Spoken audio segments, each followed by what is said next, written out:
ఓం నమస్తే. ఆత్మీయులకు దేవదేవుని ఆశీస్సులు. బైబిల్ గ్రంథము కొత్త నిబంధన హెబ్రీలకు రాసిన పత్రిక 3వ అధ్యాయము 16 నుంచి 19 వాక్యాల వరకు అవిశ్వాసం కారణంగా పూర్వులెవరూ పరానికి ఎక్కలేదు అని వ్రాయబడి ఉన్నది. భగవద్గీత గ్రంథము 14వ అధ్యాయమైన గుణత్రయ విభాగ యోగంలో 1వ శ్లోకంలో పరమాత్మ చెప్తా ఉన్నారు, పరం భూయ ప్రవక్ష్యామి జ్ఞానానాం జ్ఞానముత్తమం యజ్ఞాత్వా మునయః సర్వే పరాం సిద్ధిమితో గతాః అని చెప్పారు.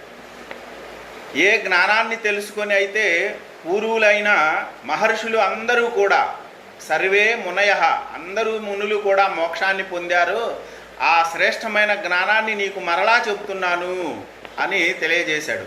పూర్వులందరూ కూడా మోక్షాన్ని చేరారు.